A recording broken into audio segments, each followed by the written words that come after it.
you rather see Marvel do a full-blown reboot or soft reboot after Secret Wars? I feel like I answer this question every single week. It's kind of tough to say what I want when I don't know what the movie's going to do. Like, I don't know what the next two phases of movies are going to look like and everything like that. And perhaps my feelings on this all start to change a little bit, but you kind of find yourself in a position where it's kind of like, what do you do? You have something that in sense is still on top, but also it's very obviously struggling a little bit, and you have pieces that are working. Like, we're going to do a full-blown reboot while we're about to launch a new Spider-Man trilogy? You're going to reboot Spider-Man? You have to do that. That's what that means. So you kind of get to your point in time where, okay, I have these things that do work and a lot of things that we don't have momentum on. So you're going to say you're going to do a full reboot. You lose all the stuff that does work. And maybe there's not a ton that's working right now, and it's pretty easy since it's Sony stuff to like cut a deal with them. They just go off and do their own thing. But like, I don't know how there's not an easy way to just do a hard reboot without it having consequences. But also, I think you look at where they're at, and part of the problem is the universe is too big. And so it can't sustain the weight of this. The thing that was fun, a shared universe with connected storylines, feels like homework now. And it's so old that a big chunk or a chunk of the primary audience that you need to win over weren't born when it started. The MCU now is 17 years old, and these movies play to middle and high schoolers. They're supposed to. That's a big part of this whole thing. They were not born when this thing started.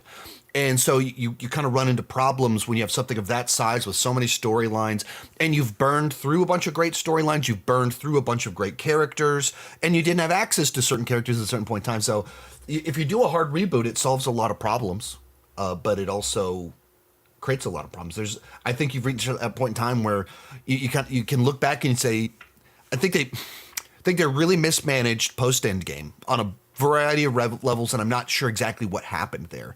I'll love it when 10, 15 years from now, Kevin Feige can say, well, I mean, here's what happened. Here's what I was thinking.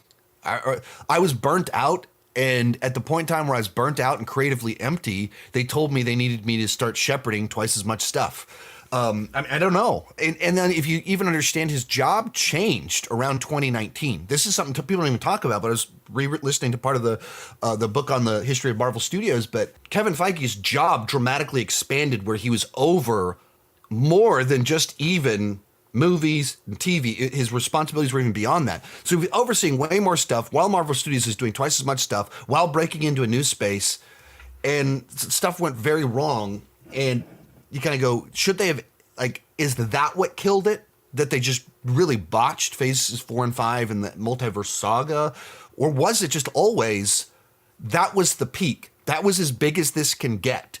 Like, you can do 23 movies in a shared universe and it works. But at that point in time, you start trying to do 15, 20 years of movies and over 30 movies and TV. Is that when it implodes? It's just too big that the thing collapses in on itself. Or like, the stars that get so big that their gravitational pull causes them to implode. Is that what has happened to the MCU? That you just can't have this many characters, this many plot lines, this many entries without it just being too much, where there's no on-ramps and it's too frustrating to continue. Keep in mind, it was incredible that they made it as long as they did. It's incredible that you had 3 phases that kept building on momentum, crescendoed, and everyone went, you did it. That itself was like unparalleled. There's nothing comparable to Endgame being this crescendo of 10 years of movies.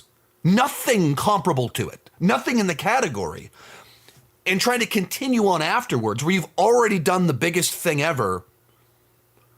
Well, of course you're going into uncharted, dangerous territory, and it hasn't really worked. Like, there are great individual entries. Brave New World isn't awful. It's just mediocre, like a lot of these projects have been. So, I don't know what you do. Most of these clips are pulled from my Patreon live streams. I do about 6 live streams every single month. For $2 per month, $20 per year, you can get access to all the exclusive videos and live streams. For $5 per month, you get your name on my end card. At the top tier, you get a 30-minute video chat with me each month. The link down below in the description has more information.